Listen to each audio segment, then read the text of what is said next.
Diane Dayton at the 21st Annual Boscov's Berks Jazz Fest in Reading, Pennsylvania. Right now in the ballroom before sound check with Lao Tizer. Thanks for taking time. Thanks for having me. Pleasure to be here. You've got so many things going on right now. Different bands, different incarnations. Tell me about them. Well, tonight here at Berks we're doing Chieli Minucci in special effects with myself and Karen Briggs, the violinist, who I believe you just had on. Yes. We also do a lot of shows with my group, which is called Tizer. With Chieli as guest, Karen as guest, both of them as guests, the group alone, trio shows, all kinds of stuff. I'm going to be doing some dates with Chieli later the year as well, so it's fun. Just, you know, all of the musicians are great, and, you know, keep them busy, so it's good. Yeah. I love the energy that you have with what you do. If you can, describe the type of music you play, the contemporary jazz. What is it?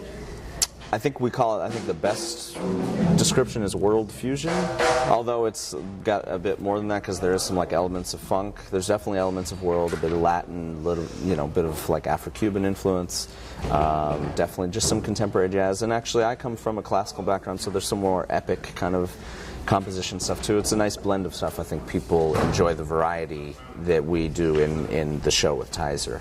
And actually it'll be similar with special effects, you know, similar kind of musical makeup, a lot of different influences and flavors. Yeah. So it kind of reaches, you know, there's even some rock and jam influences in it too. There's kind of something for everyone, at least we hope so. Well, I think that's why you have such a wide appeal.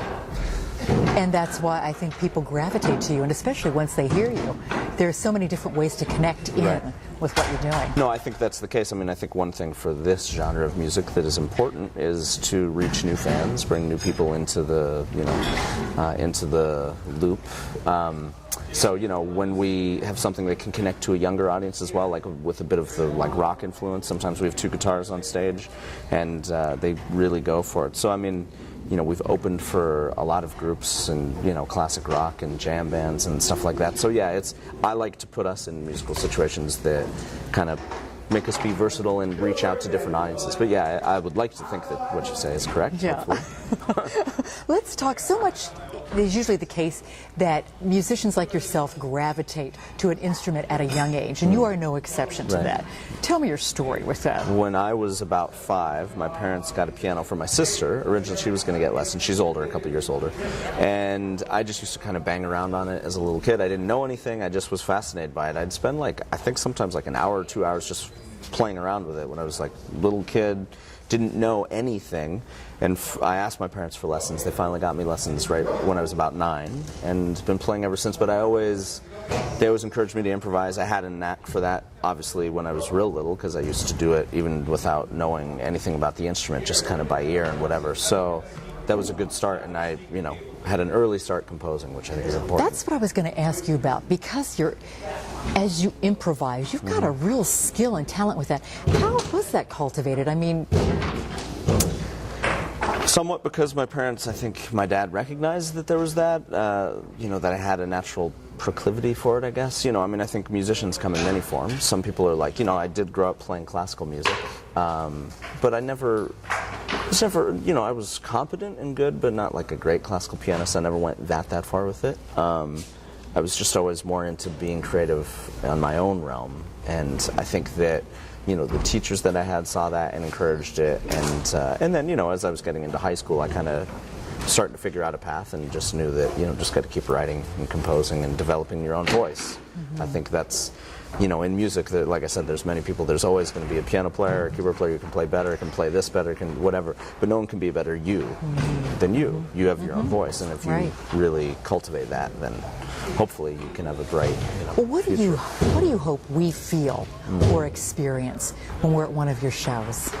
That's a good question. I hope that people kind of take away that it's like kind of a journey that will, you know, it'll involve moments, like I said, like some funky moments, just fun, like, you know, rock and whatever, but also a little bit more epic kind of composition stuff that will like maybe take you somewhere with a little bit more imagery. I know I've had a lot of people say that like that my writing sometimes like you can really envision stuff, like maybe sometime I'll get into soundtrack work. I mean, that's something that would be nice too.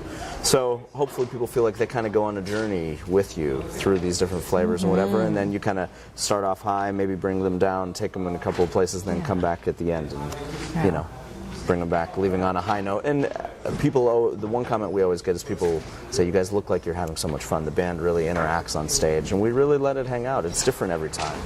It's very free. There's not, I try not to have too many rules. So. Yeah, and it does have a life of its own, doesn't it? Yeah. Especially when you're changing the configurations. If you're a 7-piece or a 5-piece or a quartet, different players, whatever, it really... There's basically a roster of 10 musicians who make up the core of the group. So that keeps it very fun and fresh, and I think that's what audiences get off on. What would you like us to know about you that we might not know? I don't know. Yes. I don't know what people don't know. I'm from Boulder, Colorado. I was born and raised there. My name is Lao. It is my given name. It is not a stage name. I'm named after Lao Tizer, the Taoist philosopher. Kind of hippies for parents. That's why I ended up with such an unusual name. I'm just a guy pursuing his dreams and enjoying the journey that is music. It's a good thing, and wonderful to be able to travel and meet new people and new musicians, make friends. And, So what's really important to you then in life? Well, I mean, evidently, traveling and playing music seems to be my biggest priority these days. And just kind of developing as a musician, as a player, as a composer, and having fun. I mean, I love to just, one thing that I like to do when we travel, I always try and take extra time, especially when we go someplace overseas. Sometimes I'm surprised people don't want to stay longer. I'm like, if you're going to go to Dubai, I don't know the next time I'll be in Dubai. I want to hang out for a couple days and see it, get a taste for the culture of it. Sometimes it's hard, you might be jet lagged, but still, that really, personally, that really feeds me. Getting a flavor for wherever you're at. Yeah. What have you learned or experienced when you've traveled around the world with music and what you do and people and the connection? Well, one thing that I will say is traveling in this genre of music, meaning jazz and kind of improvised music, is that, people... It is the universal language. Most of our stuff, there's not lyrics. We're not, it's just we're sharing something with people every place. And what's really cool is when you go to different countries, you can see different, very diverse crowds. I mean, there's a festival that I had the pleasure of going to with Chieli and Special Effects in Jakarta last year. You've probably heard of Java Jazz. Yes. And it's great. It's like there's 15-year-old kids to 65-year-old, grandmothers and everything in between, and they're sitting there listening to all kinds of music, like some really outside jazz and some really, great, it's a celebration, and I think that's so inspiring and fun to see. And I love to hang out and check out the festival, hang out, meet people, go check out the shows, just get immerse yourself in what you're there for. So I can sleep at home. There you go. Well, that makes sense. Thank you for taking time today. Thank you for having me. It's been really good to get to know a little bit more about you. I appreciate it. The man behind the music. Right. And I can't wait to hear the show tonight. Thank you. Yeah, I hope you enjoyed it. It should be fun. Thank you. We're coming to you from the 21st Annual Boscov's Berks Jazz Fest in Reading, Pennsylvania.